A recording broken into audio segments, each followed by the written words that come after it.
বন্ধুরা, শ্রীকৃষ্ণের জন্মদিনে পালিত হয় জন্মাষ্টমী ব্রত। কিন্তু আমাদের মধ্যে অনেকেই জানেন না যে শ্রীরাধার জন্মদিনও পালিত হয় সাড়ম্বরে এবং সেদিনটিকে বলা হয় রাধাষ্টমী। নমস্কার বন্ধুরা, আলোকপাতে আপনাকে স্বাগত। আজ আপনাদের শোনাবো শ্রীরাধার জন্মের অদ্ভুত কাহিনী।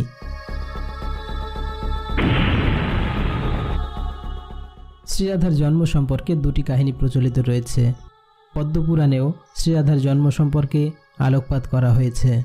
প্রথম কাহিনীতে দেখা যায়, একসময় সূর্যদেব পৃথিবী ভ্রমণ করতে আসেন। পৃথিবীর রূপে মুগ্ধ হয়ে তিনি মন্দর পর্বতের গুহায় গভীর তপস্যায় মগ্ন হন। দিনের পর দিন তপস্যায় রত থাকায় পৃথিবী অন্ধকারাচ্ছন্ন হয়ে পড়ে। দেবতারা সৃষ্টি রক্ষার জন্য শ্রীহরির শরণাপন্ন হন। শ্রীহরি সূর্যের সামনে উপস্থিত হলে সূর্যদেব খুব আনন্দিত হন। সূর্যদেব বলেন, আপনার দর্শন পেয়ে আমার তপস্যা সার্থক হলো।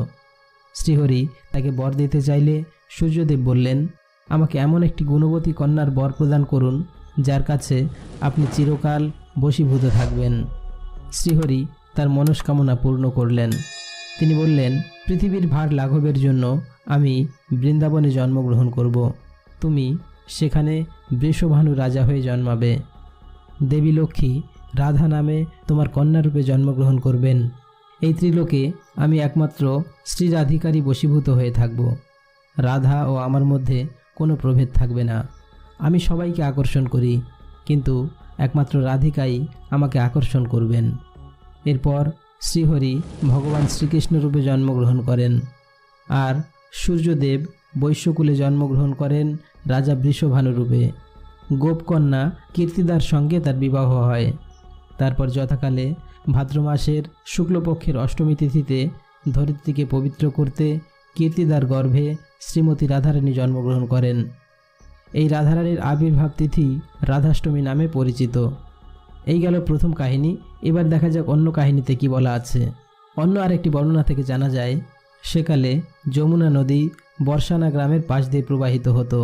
একদিন রাজা বৃষভানু নদীতে স্নান করতে গিয়ে দেখলেন, হাজার সূর্যের আলোর মতো জ্যোতির্ময় এক সোনার পদ্ম ঠিক যমুনা নদীর মাঝখানে ফুটে আছে। তার মধ্যে রয়েছে একটি ছোট্ট শিশুকন্যা। তারপর ভগবান ব্রহ্মা এসে বিস্মিত রাজাকে জানালেন যে রাজা বৃষভানু ও তার পত্নী কীর্তিদা পূর্বজন্মে ভগবান বিষ্ণুর পত্নীকে কন্যারূপে লাভ করার জন্য কঠোর তপস্যা করেছিলেন। তারই ফলস্বরূপ এই জন্মে রাজা স্বয়ং ভগবান বিষ্ণুর পত্নীকে কন্যারূপে পেয়েছেন। এরপর রাজা বৃষভানু সেই শিশুকন্যাকে নিয়ে এসে